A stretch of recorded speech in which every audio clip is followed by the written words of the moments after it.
What's up, guys? This is Eric with Nutrition by Eric. I hope you're all doing great. Today is the day of the election 2020, so there's a lot of concerned people, to say the least.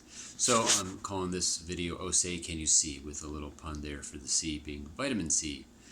So I'm here to share, abbreviate my mission, which is to help everyone improve their health and be aware of things in the health or surround health that not many people know about. There's information that gets shared either in videos or on the back of boxes or in commercials that make people think health should be a certain way or health should not be a certain way, what to eat, what not to eat. But I think when you dig a little deeper, that's not necessarily the case. So there are such things as recommended daily allowance, which means there's a certain amount of allowance. There's a certain minimum you should get in all your food every day. That means a certain amount of vitamin A, vitamin B, vitamin C, D, and so on. So today we'll focus on vitamin C. Briefly, I'll give you a handful of tips and information how important it is, how you can get vitamin C in your diet, and what it can help prevent. So vitamin C, one of the main, it's a water-soluble vitamin. Other kinds of vitamins are oil-soluble. So water-soluble vitamins means that you can't take too much without having a really bad effect. Like vitamin A, if you have too much, it can be toxic. It's hard for your body to excrete it. If you, OD is not the best word, but if you were to overdose, just call it that, it could have a real bad effect. With vitamin C, if you have too much, your body will just usually eliminate it much easier. In fact, some people use vitamin C to tolerance. That means they'll have a lot, even though the recommended amount may be small. I don't remember the exact number. It might be like 100 or 500 milligrams. Some people may take up to 5, 10, or 20 grams. And if you're jumping from 500 milligrams, that means it is 1,000 milligrams. Milli means thousandth, and a gram is 1,000. So 1,000 thousandths is 1. So if people have 5 grams, that's 5,000 milligrams. Okay, so that's a little quick math on the conversion for you. That's what you get when you have an engineering background and you go into health and nutrition. But anyways, I digress. So what you want to do is get a good amount of it. Now, you can't take a vitamin pill.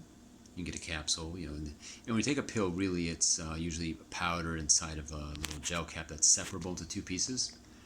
Or you can just get it from food. That's the preferred way. And if you're not sure, you can do both. So you can look them up, but most fruit has them. As you may know, not most people think vitamin C when you're thinking of orange, rather, when you have vitamin C, but it could be, you can also get it from many other fruits: strawberries, kiwis, bananas, apples, pears, you name it, mangoes. But it also is present in a lot of vegetables too. Actually, I was surprised. I had to do a little more research and find it's also in potatoes and in a lot of your dark leafy greens, which I did know. Potatoes I didn't know so much, but it is also a good source. So it is super important. I mean, there's a condition that's not so common called scurvy, which was a problem many years ago, decades ago, maybe 40, 50, maybe 80 years ago, where it affects what's called the connective tissue, the stuff that holds you together, basically. That can be affected if you don't have enough vitamin C. So most people do get enough, but it can also help with other things. If you get the beginning of a cold, it can help to prevent the cold from worsening or getting full-blown. It can also help with cataracts. I was happy to know, I recently found that out. That was good information. And also, it can help with your mood. And how it does that, it helps in the production of a brain chemical called norepinephrine, which is abbreviated as NE. And there's dozens more. There's a whole bunch more, but those are just some things. And like all the vitamins and all the nutrients, you need so many of each one. You need so much of A and all the B's, and so as a recap, or as an overview rather, there's vitamin A, and then there's vitamin the B family, and there's B1, B2, B3, up to B12. They skip a few because they thought they found vitamins, but they weren't. So the order doesn't actually go 1 through 12. There's a few that are skipped. There's 1, 2, 3. I don't think there's a 4 anymore. There's a 5. But anyways, I'll expound on that in another video.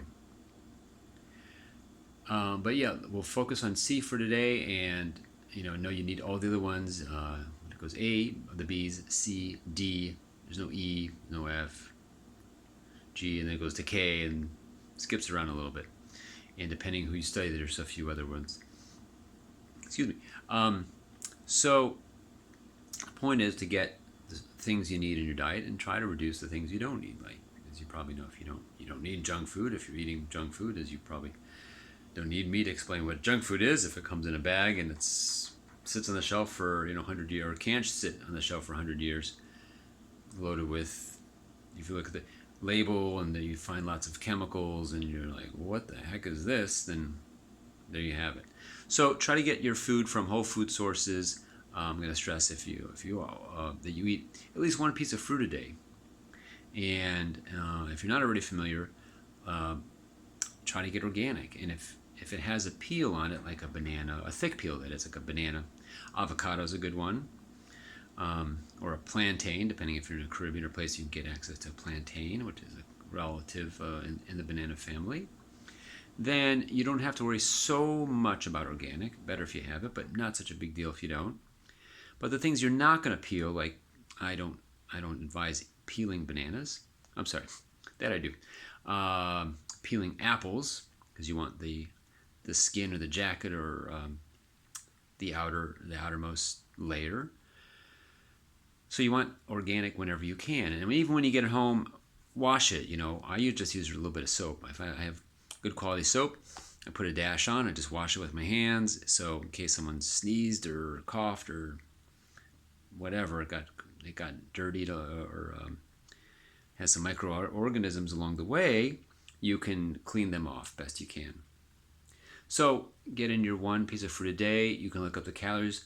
Most fruit, like a banana, orange, apple, about 100 calories.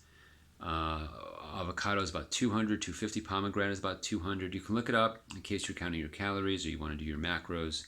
But in general, get that piece of fruit in at least one a day, if not more. Vitamin C is one of the vitamins you can really go in a wide range. You can take the minimum RDA, or you can go maybe double, up to triple, up to 10 times, 20 times, 30 times that amount, because it's one of the things your body needs. Some things you can't 10x the amount of you have that you need in the body. Something like salt, you wouldn't want to say, well, I can use a little dash of salt, or I can take 10 times the salt. No, that would not be a good idea.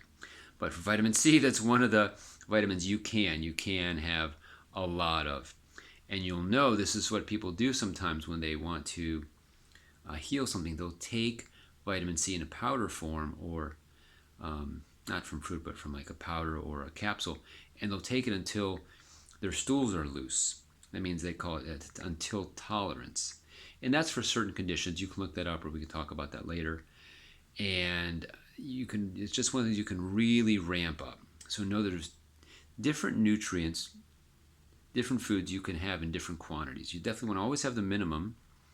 And after a while, you start to have, like, what I would say, a relationship or a knowing in your body. So, I really need more of this. As you start having more fruits and vegetables and what we call nutrient-dense food, your body will thank you, and you might get a sense, like, you will get a sense like, oh, I heard somebody recently said, wow, I started having more greens and more fruit, and then my body started craving it.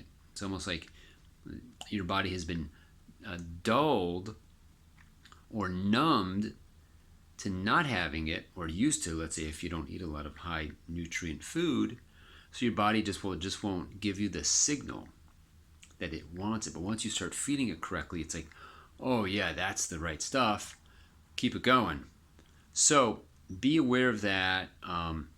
Start looking into like your diet and more. I can help you with that. I don't have anything right now, but I'll be setting up some classes soon, and you can always contact me for one-on-one coaching.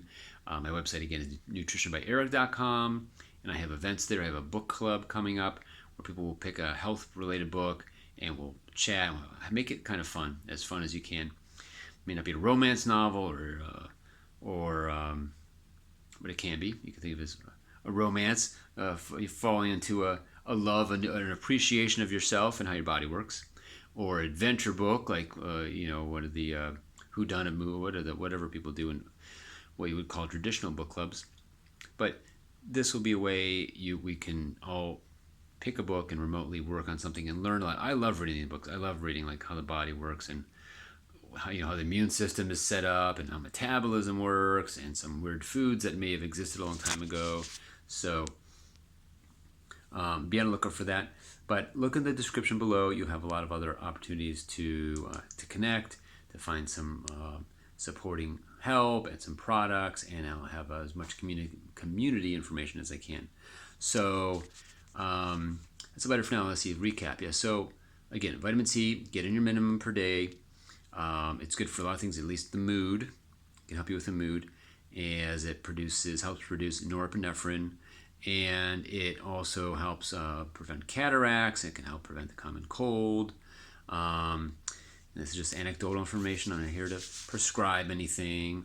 And this is just more of me sharing what I know with you guys and what I've learned in my health journey and things that I do. So that's about it for now. Again, if you like this video, I share it on different platforms, but if you're in a place where you can give it a like, a thumbs up, I appreciate that. And if you can share it, it's also appreciated. If there's a subscribe option or anything else in the positive aspect of the video, please go ahead and do that. And I'm on all this major social medias, Twitter and Facebook and Instagram under the handle Nutrition by Eric. And anything else I didn't add here, I will put in the description below. So thanks again so much for your time. Stay healthy out there, and until next time, take care.